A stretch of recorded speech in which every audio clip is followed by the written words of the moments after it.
नमस्कार साथियों। जैसा कि इससे पहले हमने मनोविज्ञान के सिलेबस के बारे में आपसे डिस्कस किया था, आज हम जानेंगे कि मनोविज्ञान क्या होता है। तो सबसे पहले हम मनोविज्ञान जो हिंदी में लिखा है इसका शाब्दिक अर्थ जानेंगे। मनोविज्ञान यानी मन का विज्ञान। अब इंग्लिश में देख लेते हैं साइकोलॉजी, और इसका हिंदी रूपांतरण मनोविज्ञान। जो साइकोलॉजी शब्द है वह ग्रीक भाषा के दो शब्दों से मिलकर बना हुआ है। पहला है साइकी, दूसरा है लोगस। साइकी का जो शाब्दिक अर्थ है वो होता है आत्मा, और लोगस का जो शाब्दिक अर्थ है उसका जो हिंदी रूपांतरण है उसका अर्थ होता है अध्ययन।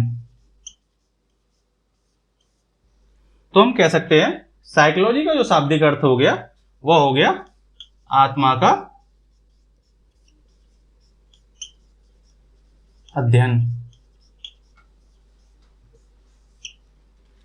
लेकिन वर्तमान परिप्रेक्ष्य में जैसा कि आपको अवगत होगा, तो जो मनोविज्ञान का जो परिभाषा है वह आत्मा का अध्ययन ना होते हुए व्यवहार का अध्ययन कहा जाता है। यानी मनुष्य के व्यवहार में जितने भी चेंजेस होते हैं उसका अध्ययन ही मनोविज्ञान कहलाता है। तो इसको जानने के लिए कि आत्मा के अध्ययन से व्यवहार के अध्ययन तक का जो सफर है, जो मनोविज्ञान का जो क्रमबद्ध विकास है, उसको जानने के लिए आइए हम स्टार्ट करते हैं। सबसे पहले हम जानेंगे आत्मा के अध्ययन के बारे में।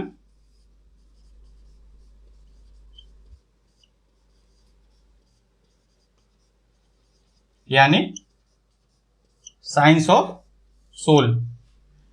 इसका जो टाइम पीरियड था वह 13वीं शताब्दी से 16वीं शताब्दी के अंत तक रहा। जो इसके समर्थक मनोवैज्ञानिक थे उनमें जो सबसे पहले नाम आता है वह है अरस्तु, दूसरे थे प्लेटो, तीसरे थे डेकार्टे, एक्सेट्रा आदि दार्शनिक रहे हैं जिन्होंने मनोविज्ञान को आत्मा का अध्ययन कहा है। जो आत्मा का अध्ययन जो डेफिनेशन है वह कहां से आई, तो जो हमारे दार्शनिक रहे हैं अरस्तु, इन्होंने ही सर्वप्रथम मनोविज्ञान को दर्शन शास्त्र की शाखा के रूप में इसका अध्ययन प्रारंभ किया। यहां से इसकी डेफिनेशन मनोविज्ञान का जो अध्ययन है वो आत्मा का अध्ययन पड़ी। इसके बाद हम जानेंगे, इसके बाद 16वीं शताब्दी के अंत तक जो आत्मा का अध्ययन जो मनोवैज्ञानिक की डेफिनेशन थी वो आत्मा का अध्ययन ना होते हुए मन एवं मस्तिष्क का अध्ययन कही जाने लगी।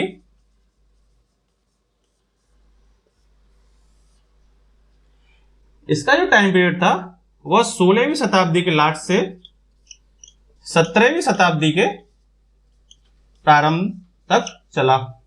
इसके जो समर्थक थे वह थे पैम्पनोजी,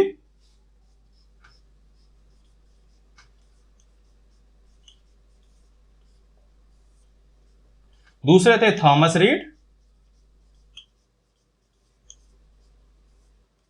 एक्सेट्रा आदि जितने भी मनोवैज्ञानिक हैं उन्होंने बताया कि जो मनोविज्ञान है वह हमारा आत्मा का विज्ञान ना होते हुए मन व मस्तिष्क का विज्ञान है। यानी मनुष्य के मन या मस्तिष्क में जितनी भी क्रियाएं चलती हैं उनका अध्ययन ही हमारा मनोविज्ञान कहलाता है। इसके अंत तक तीसरा हम जानेंगे मन व मस्तिष्क का जो विज्ञान कहा जाता था मनोविज्ञान को, उसके बाद मनोविज्ञान की डेफिनेशन मन व मस्तिष्क का विज्ञान ना होकर के चेतना का विज्ञान,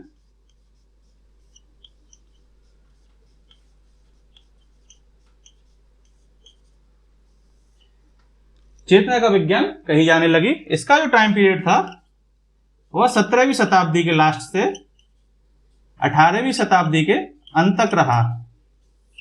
इसमें जो प्रमुख जो हमारे मनोवैज्ञानिक थे उन्होंने जो चेतना के विज्ञान को जो मनोविज्ञान की डेफिनेशन के रूप में उनका समर्थक प्राप्त हुआ वह थे पहले फ्राइड, जो दूसरे थे हमारे विलियम जेम्स,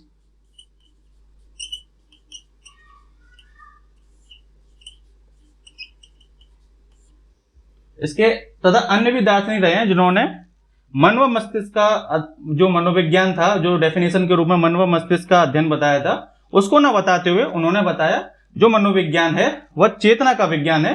यानी मनुष्य के अंदर जितने भी चेतन मन में क्रियाएं होती हैं, जो चेतना से जो क्रिया प्रक्रिया का जो प्रोसेस चलता है, वही हमारा मनोविज्ञान है। यहां हमने देखा एक हमारे मनोवैज्ञानिक का नाम आया विलियम जेम्स। विलियम जेम्स ही हमारे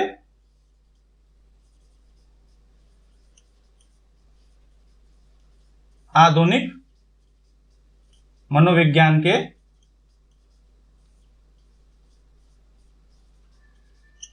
जनक कहे जाते हैं।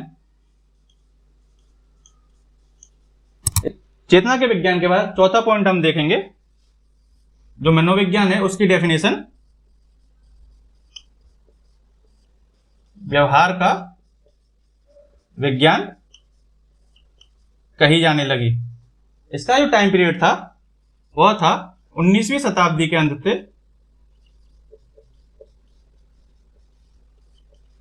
वर्तमान तक, तथा इसके जो समर्थक मनोवैज्ञानिक थे, पहले थे विलियम वुंड, वॉटसन, तीसरे थे स्किनर,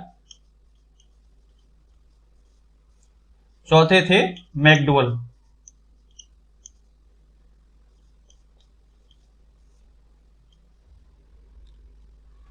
जो हमारे चौथे मनोवैज्ञानिक हैं मैकडुगल, इन्होंने 1905 में अपनी बुक आउटलाइन साइकोलॉजी में पेज नंबर 16 में चेतना वर्ड, जो हमारा चेतना वर्ड है, उसको नकारते हुए कहा कि जो मनोविज्ञान का जो हमारी डेफिनेशन होनी चाहिए वह चेतना का अध्ययन ना होते हुए जो व्यवहार का अध्ययन, यानी व्यवहार का विज्ञान, मनोविज्ञान होनी चाहिए। तो व्यवहार के अध्ययन में हम जो जानते हैं, जो मनुष्य के जितने भी मतलब व्यवहार में चेंजेस आते हैं, चाहे वह सामाजिकरण के द्वारा, चाहे वो पर्यावरण के द्वारा, या कोई भी ऐसा कारक जो मनुष्य के व्यवहार को चेंज करता है, उसका अंतर का अध्ययन मनोविज्ञान में व्यवहार का अध्ययन कहलाता है। यही हमारी जो आत्मा के विज्ञान से मनोविज्ञान, जो व्यवहार का विज्ञान तक का सफर था, कैसे मनोविज्ञान आत्मा के विज्ञान से व्यवहार के विज्ञान तक आया, यहां हमने समझा। इसी प्रकार के कंटेंट को आगे देखने के लिए हमें लाइक व सब्सक्राइब करें। नमस्कार।